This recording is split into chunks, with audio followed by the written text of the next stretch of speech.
Hi friends, আশা করছি আপনারা সবাই ভালো আছেন। আজকে আমি একটা দারুণ মজার রেসিপি শেয়ার করব। বাড়িতে যেদিন নিরামিষ রান্না হয় বেয়ারা মনে সেদিনই বিরিয়ানি খেতে ইচ্ছা করে। আজকে আমি পেঁয়াজ রসুন ছাড়াই এই বিরিয়ানিটি বানিয়েছি, যাতে আপনারা নিরামিষ দিনেও বিরিয়ানি খেতে পারেন। তো চলুন এবার আমরা রেসিপিটি দেখে নিই। প্রথমে চালটা 1 ঘন্টা ভিজিয়ে রাখবো। পনিরগুলোকে ছোট ছোট পিস করে কেটে একটু লবণ, হলুদ, গুঁড়ো লঙ্কা দিয়ে ভালো করে মাখিয়ে নেব। এরপর কড়াইতে তেলটা গরম হয়ে এলে হালকা করে ভেজে নেব। দেখুন আমার পনির ভাজা কিন্তু হয়ে গেছে। এবার পনিরগুলো আমি কড়াই থেকে তুলে নেব। তুলে নিয়ে সেই গরম তেলের মধ্যেই একটু তেজপাতা, গোটা জিরে, গোটা গরম মশলা ফোড়ন দিয়ে একটু নাড়াচাড়া করে নেব। এরপর ছোট করে কেটে রাখা আলুগুলি দিয়ে দেবো। আলুগুলো আমি একটু সিদ্ধ করে নিয়েছিলাম। তারপর পরিমাণ মতো লবণ, লঙ্কা গুঁড়ো, টমেটো কুচি, কাঁচা লঙ্কা, 1 চামচ জিরে বাটা, আদা বাটা দিয়ে একটু কষিয়ে নেব। দেখো আলুগুলো কিন্তু 80% কুক হয়ে গেছে।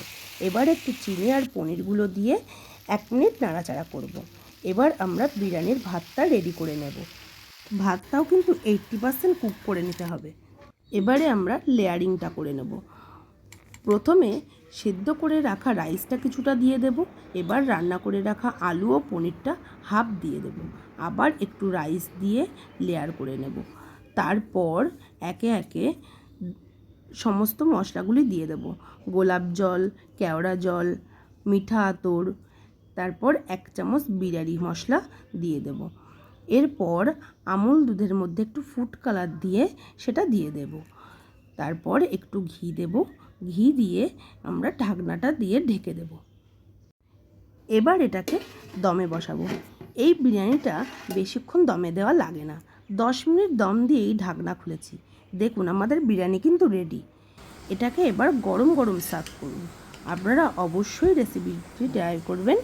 এই বিরিয়ানি কিন্তু চিকেন মটন বিরিয়ানির থেকে কোনো অংশে কম নয়।